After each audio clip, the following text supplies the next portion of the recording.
নমস্কার বন্ধুরা, স্মৃতিরেখাস ক্রিয়েশনে আপনাদের সবাইকে স্বাগত জানাই। আজ আমি আপনাদের সাথে চটপট তৈরি হয়ে যায় এইরকম একটা জলখাবারের রেসিপি শেয়ার করতে এসেছি।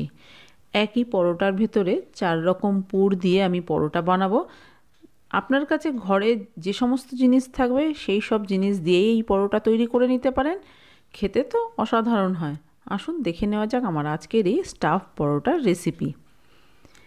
আমি এই পরোটাটা এখানে কিচেন স্ল্যাবের উপরেই বেলে নিচ্ছি। আর নর্মাল রুটি করার জন্য যে আটা মাখা হয় সেই আটা মেখেই কিন্তু আমি এই পরোটাটা করছি। আপনারা চাইলে ময়দা দিয়েও পরোটা করতে পারেন। আমি আটা দিয়েই করছি। হঠাৎ করে পরোটা খেতে ইচ্ছা করেছে, সেই জন্য আটা মাখা দিয়েই আমি পরোটাটা তৈরি করে নিচ্ছি। তবে আটা দিয়ে করলেও পরোটাটা কিন্তু খেতে ভীষণই ভালো হয়। দেখুন, একটা লেচি দিয়ে একটা গোল রুটি করে নিয়েছি। এবার এই রুটির ওপরে দিয়ে দিলাম ঘি। আপনারা ঘিয়ের পরিবর্তে সাদা তেল বা বাটারও দিতে পারেন। পুরো রুটির ওপরে ঘিটা মাখিয়ে নিলাম। খুব বেশি ঘি, তেল বা বাটার কোনোটাই দেওয়ার দরকার নেই, অল্প করে দিলেই হয়ে যাবে। এবার একটা ছুরির সাহায্যে রুটির একদিকে কিছুটা অংশ কেটে দিলাম।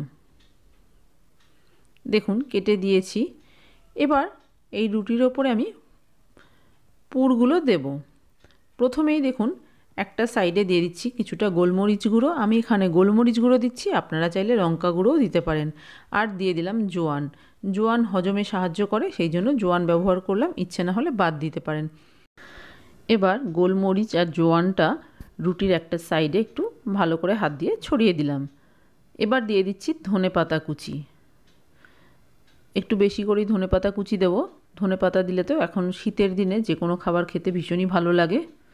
আমি এখানে যে সমস্ত পুর দিচ্ছি, আপনার যদি ইচ্ছে না হয় আপনি অন্য কোনো পুরও দিতে পারেন। নিয়ে নিয়েছি আলু সেদ্ধ।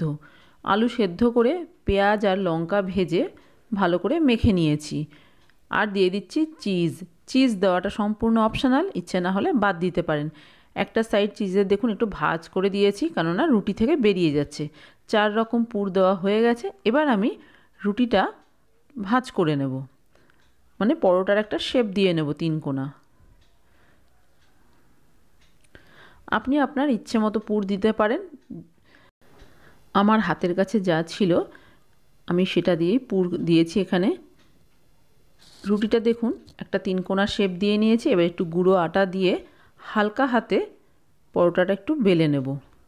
খুব বেশি চেপে বেলবেন না, তাহলে কিন্তু পুর বেরিয়ে যাবে। এইভাবে ঘুরিয়ে ঘুরিয়ে হালকা হাতে বেলে নিচ্ছি। আর খুব বেশি বড়ও করব না পরোটাটা। প্রথম পরোটা আমার বেলা হয়ে গেছে, আর বড় করবার দরকার নেই। গ্যাসে দেখুন একটা তাওয়া বসিয়ে গরম করে নিয়েছে। এবার এই তাওয়ার উপরে পরোটা দিয়ে দিলাম। প্রথমেই পরোটাগুলো একটু সেঁকে নেব।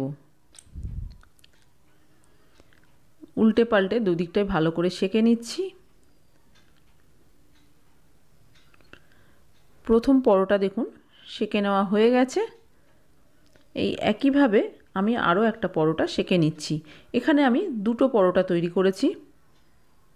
2টো পরোটাই সেঁকে নেওয়া হয়ে গেছে। এবার পরোটাগুলো ভেজে নেব। ওই তাওয়ার উপরেই একটা পরোটা দিয়ে দিলাম। পরোটা দুটো আমি সাদা তেল দিয়ে ভেজে নিচ্ছি। আপনারা চাইলে কিন্তু পরোটাগুলো ঘি দিয়েও ভেজে নিতে পারেন। একটা ব্রাশের সাহায্যে দেখুন তেল দিয়ে দিলাম। এবার উল্টে পাল্টে পরোটাটা একটু লাল করে ভেজে নেব। আর এই সময় গ্যাসের ফ্লেমটা আমি মিডিয়ামে রেখেছি। মিডিয়ামে রেখে পরোটা ভেজে নিচ্ছি। একটু খুন্তি দিয়ে এইভাবে চেপে চেপে লাল করে ভেজে নিচ্ছি।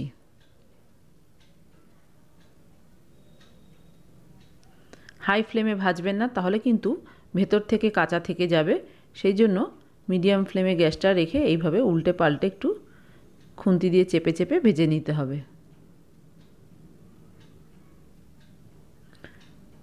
দেখুন প্রথম পরোটাটা আমার ভাজা হয়ে গেছে, বেশ লাল করে ভেজে নিয়েছি। একইভাবে আমি আরও একটা পরোটা ভেজে নিয়ে ফেরত আসছি। তৈরি হয়ে গেছে আমার আজকের ব্রেকফাস্ট রেসিপি স্টাফ পরোটা। খুব সহজে চটপট তৈরি হয়ে যায়। আমার কাছে যে সমস্ত জিনিস ছিল আমি সেগুলো দিয়েই এখানে পুর দিয়েছি। আপনারা চাইলে অন্য কিছু দিয়েও পুর তৈরি করে দিতে পারেন। খেতে কিন্তু দারুণ লাগে। যেহেতু এই পরোটার ভেতরে 4 রকমের পুর রয়েছে, সেই জন্য এই পরোটা কিন্তু শুধু শুধু খেতেও ভীষণ ভালো লাগে।